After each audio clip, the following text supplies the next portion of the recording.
Bien, muchas gracias, María Eugenia. Momento de entrevista en BTV Noticias. Recibimos al director general de Secretaría del Ministerio de Desarrollo Social, el doctor Nicolás Martinelli. Bienvenido, gracias por estar aquí en BTV Noticias. Buenas noches y gracias a ustedes por la invitación.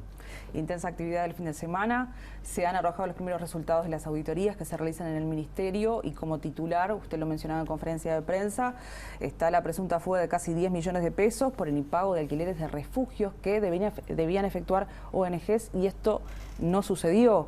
¿Cómo fue este procedimiento? Los detalles. ¿Ya se puede decir que es un desvío de recursos económicos o es un presunto delito?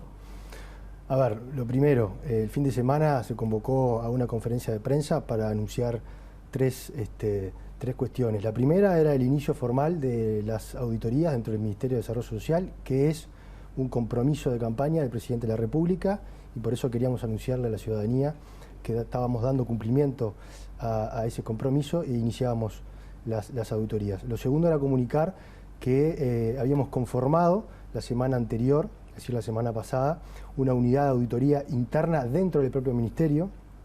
Esta unidad fue creada por un decreto del año 2013, pero nunca funcionó, nunca se la dotó de recursos económicos ni de recursos humanos. Bueno, nosotros ahora sí le dimos finalmente vida a esa auditoría que nos va a ayudar a realizar una radiografía sobre la situación en la que se encuentra hoy el Ministerio.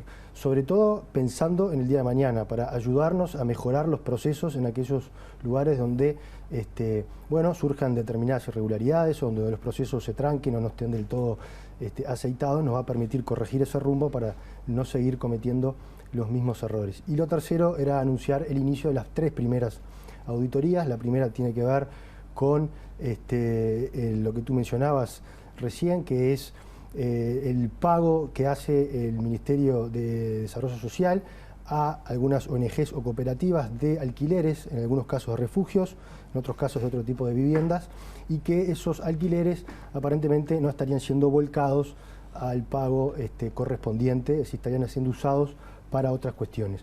La segunda auditoría tiene que ver con Pronadis, que es la Dirección Nacional de Discapacidad. Ahí nos interesa saber de la cantidad de inmuebles que tiene esa dirección en propiedad, algunos recibidos mediante donación, otros mediante predios que han sido testamento. Cedidos. Exactamente.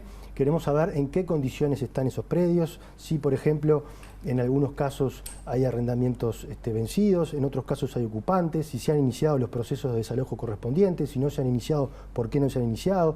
En algunos casos hay inmuebles que están abandonados, tapiados. Bueno, ¿qué pasó? ¿Por qué están en esa situación? ¿Por qué no se han reutilizado para ayudar a personas en situación de calle, para ayudar en el programa de las mujeres con hijos víctimas de violencia de género? ¿Por qué no se han ayudado también para viviendas para personas con discapacidad? Bueno, por ese lado iría la auditoría entonces en la Dirección Nacional de Discapacidad, también cuáles son las cuentas donde van depositados esos arrendamientos, para qué se han utilizado, si es que se han utilizado, en fin.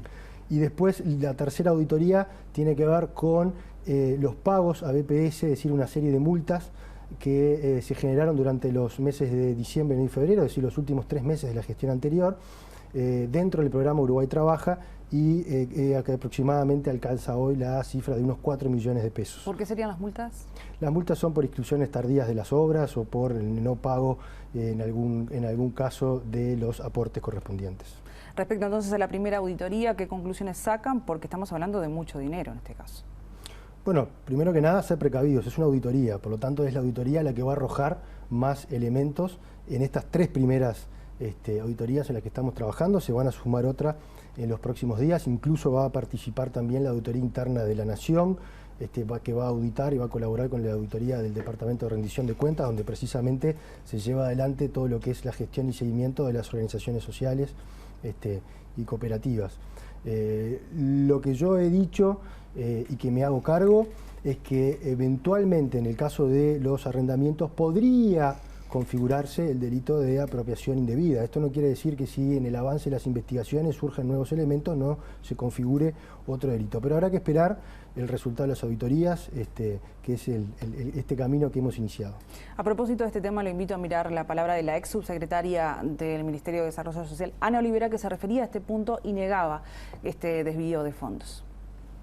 La ex subsecretaria del MIDES, Ana Olivera, quien ahora es diputada por el Frente Amplio, escribió en su cuenta de Twitter: "Si hay denuncia penal y un juez nos convoca a declarar, no voy a acogerme en ningún fuero". Esas palabras forman parte de una serie de tweets que escribió la legisladora con algunas explicaciones sobre las irregularidades que se desprenden de una auditoría que realizaron las nuevas autoridades del ministerio, del que Olivera formó parte en la última administración. Sobre el faltante de 10 millones de pesos por alquileres sin pago por parte de unas 15 ONGs, Olivera escribió que esas deudas habían sido informadas a las autoridades actuales del ministerio y que a esa fecha se le había hecho denuncia penal a una organización. En febrero se realizó una segunda denuncia penal. En 2018 se creó un sistema de control de la gestión financiera con apoyo del Ministerio de Economía, que comenzó con las ONGs, escribió Olivera. En cuanto a los 28 predios donados al ministerio, de los que se estaban usando solo 3, Olivera expresó que en la web del ministerio está el listado completo de bienes que pasaron a propiedad de la cartera en 2016 y que allí está indicada la situación patrimonial de cada uno. Según publica el diario El País, la auditoría del ministerio determinó que entre diciembre y febrero el MIDES dejó de pagar las inscripciones de obras al BPS y acumuló multas por 4 millones de pesos. Sobre esa situación, la ex subsecretaria escribió: "La transferencia anual al BPS ronda los 1.500 millones de pesos y con un contacto permanente de las dos áreas financieras". Martín, ¿le hace algún tipo de reflexión lo que dice Olivera, que niega los hechos? Incluso leí en algún otro medio, colega, que ella mencionaba que todo esto fue puesto al tanto, por lo menos la deuda o el desvío de las ONG, se había dicho que se puso al ministro Bartol al tanto de esto. A ver, vamos uno por uno los puntos que mencionaba la diputada. Primero, lo que tiene que ver con BPS. Nosotros estamos auditando un programa particular que tiene que ver con el no pago de determinados tributos al BPS en los meses de diciembre, enero y febrero. En ningún momento pusimos sobre la mesa lo que el MIDES transfiere al BPS en forma anual, ni la relación del BPS con el MIDES durante la gestión anterior. O sea que ese comentario no tiene absolutamente nada que ver con lo que nosotros vamos a auditar. Lo segundo, que tiene que ver con los inmuebles de Pronadis. Tampoco estamos poniendo arriba de la mesa la cantidad de inmuebles. Lo que nosotros queremos saber, como yo te explicaba al principio, es... ¿Qué se utilizan? ¿En qué se utilizan? ¿Por qué se utilizan? ¿Qué ha pasado con esos inmuebles en los casos que hay arrendamientos vencidos? ¿Por qué están vencidos? El tema de los ocupantes, ¿por qué hay ocupantes? ¿Qué medidas ha tomado la administración anterior para eventualmente desalojar a esos ocupantes? ¿Qué pasa con los que están tapiados? ¿Por qué están tapiados? ¿Por qué no se arreglaron y se acondicionaron para ser utilizados? Es decir, las cuentas bancarias, ese dinero ya utilizado en algo, se utilizó de acuerdo a lo que establece, según sea el caso, una donación o un testamento que a veces viene con algún mandato particular que dice, bueno, yo dono esto o dejo testeado esto, pero para que sea utilizado para las personas con discapacidad. Tenemos que ver si ese dinero fue usado con ese fin o eventualmente con otro.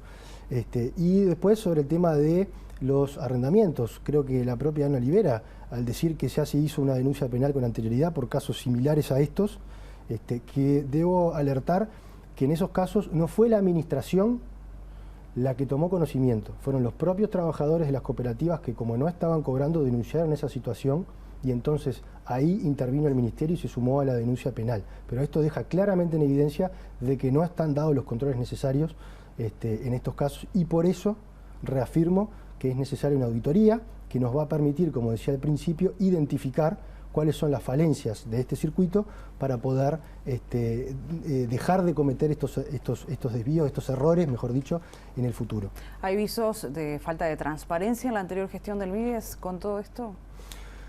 Yo creo que hay vicios de desidia, de muchas cosas que no había seguimiento, falta de gestión, procesos dentro del ministerio que no iban por los caminos que deberían de ir, pasaban por oficinas donde no tenían que pasar y se demoraban, o no pasaban por oficinas donde sí deberían de ir. Y eso es un poco lo que estamos trabajando ahora en forma paralela, que es tratar de rediseñar todos esos procesos para que los expedientes, las licitaciones y demás salgan en forma mucho más rápida y evitar lo que fue una moneda corriente en la gestión anterior, que es las compras directas, ¿verdad? Y las observaciones constantes de los organismos de Contralor, como son el Tribunal de Cuentas y la Contaduría General de la Nación. Está sobre la mesa dejar de lado los refugios y hablaba el ministro Bartol, capaz que usted me puede clarificar más la situación de arrendar viviendas, por ejemplo.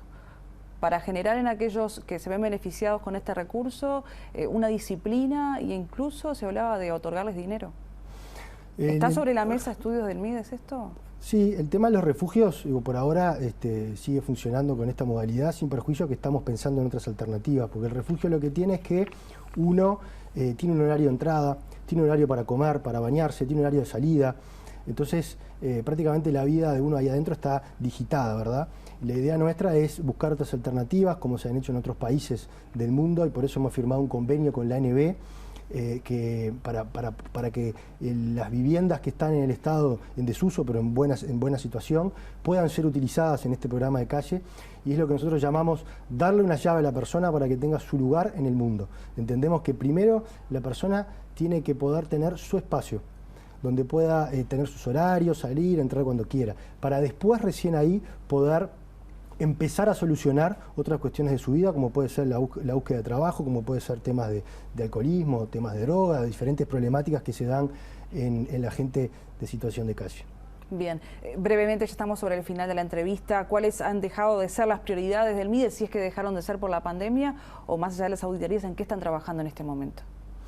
No, el Ministerio, más allá de la pandemia, ha seguido trabajando. Si bien es cierto que un enorme porcentaje del tiempo ha sido dedicado al trabajo vinculado al tema de la pandemia, bueno, los esfuerzos para redoblar la tarjeta Uruguay Social, asignación familiar, los planes de vivienda, la nueva forma de entrega de canastas a través de tu app, que ha funcionado muy bien, pero sin perjuicio de eso el Ministerio ha seguido trabajando. Hoy tenemos otro camino paralelo, otra autopista paralela, que es las auditorías. Hay otras también vinculadas a la mejora de los procesos de gestión. En fin, el Ministerio sigue funcionando con absoluta normalidad, pese a la irrupción de esta pandemia. Doctor, le agradecemos mucho estar aquí en BTV Noticias el día de hoy y nos reencontraremos pronto. Muchas gracias a ustedes por la invitación y a las órdenes como siempre. Muchas gracias.